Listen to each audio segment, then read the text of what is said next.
at one of the Women in Network meetings, a guy named Allen Schubert and his friend Brad Buckman showed up to tell us about their dream of having a community center here, and that they wanted to model the efforts to build a community center here after the one in New York City, which had been there since about 1980.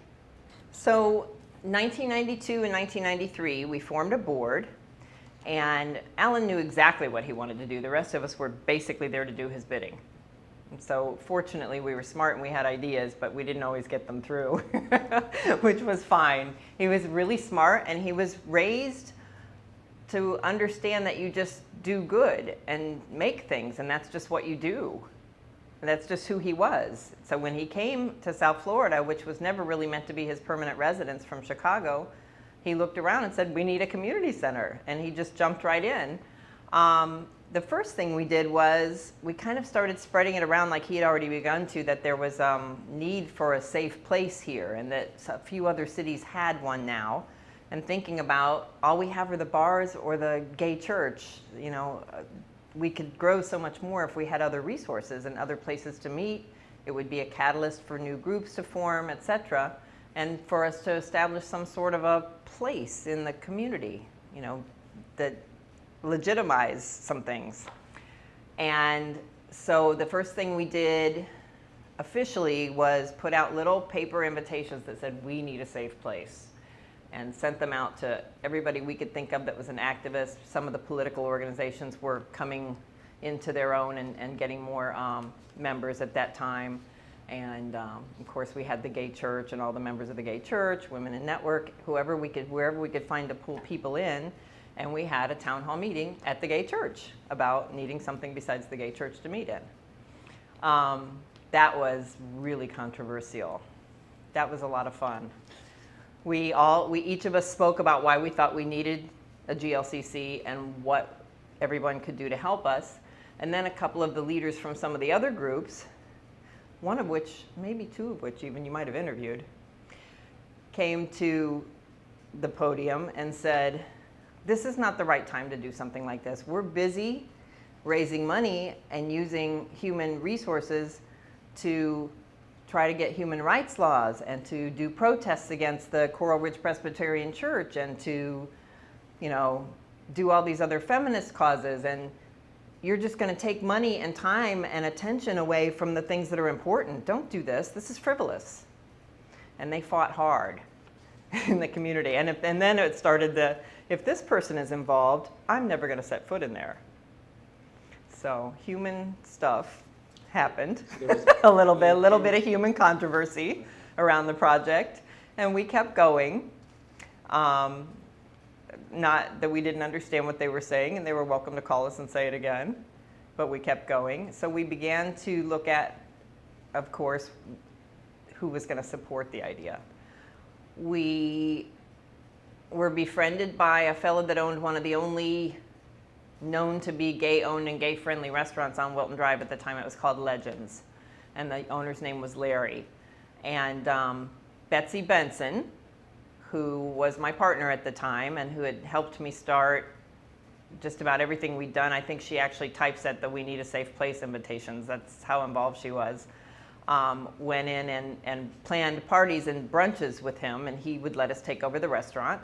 He'd charge us a flat fee, and then whatever we could get from people that wanted to come to the brunch was a profit for the community center fund. And of course, I'd sell raffle tickets, and Allen would get up at the end and extort more money out of people.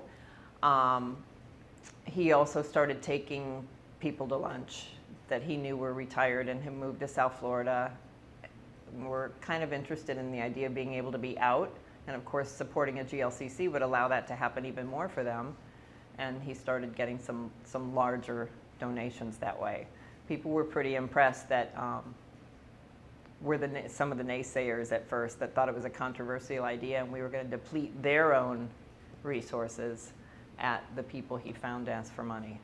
So the first couple of years, that's what we did. We raised money. There wasn't much else we could do at that point.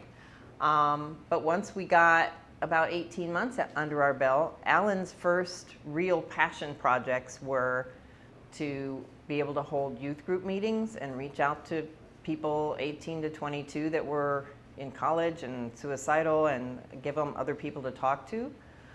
He felt the same way about older people, and in New York City they had started the SAGE, Senior Action in a Gay Environment group, so he wanted us to have a chapter of that.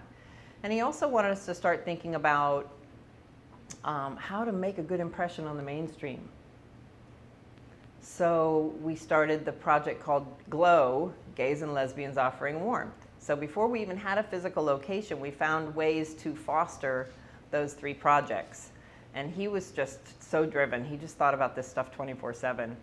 Actually, he used to call me every morning and give me tasks for the day. And Betsy would get up and answer the phone and say, "Honey, it's your mother." So we were able to start all 3 of those projects at the same time. And by 1994, we had an official name for people that gave lots of money and promises of plaques when we finally got a physical location, and other kinds of benefits that they would have if they would give us $10,000 a year, $2,000 a year, and that was called our Founders Circle.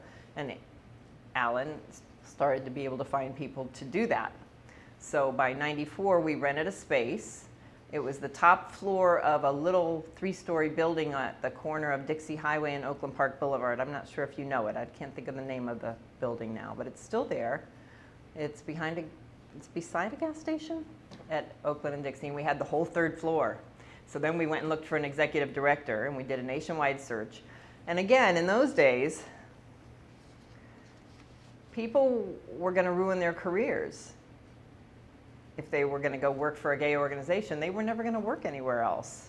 So it was a nationwide search, and we had about 5 good candidates, let me put it that way. Delia came to us, and I think she was still living in her home state of Texas when she came to us, and her name's Delia Lowe. She was our first executive director. So 94 was a big year.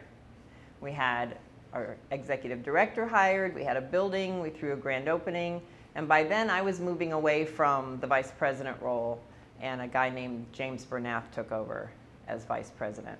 The first project that they did, which of course we pitched to all of the mainstream press, and we wanted them to make it public that we did this, was we went to, I think, ChildNet. It may have been called something different at that time, but an organization that was there to help poor children and foster children specifically. And we did backpack drives every July and August with everybody that was on our mailing list, and then took them there and said, "Here, these are from the Gay and Lesbian Community Center."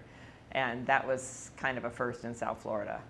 So we thought, well, if that worked, let's have a holiday toy drive. So in 1994, our holiday toy drive kicked off. And I have lots of posters and big ads that we would put out in the bars, and boxes out in the bars like Toys for Tots. Like that, only it was gays and lesbians doing a toy drive, right? And then we would take those to a charity and say, "Here, these are from the gays and lesbians." And it was a small grassroots thing, but there was nothing else like that going on to really express, hey, we're people.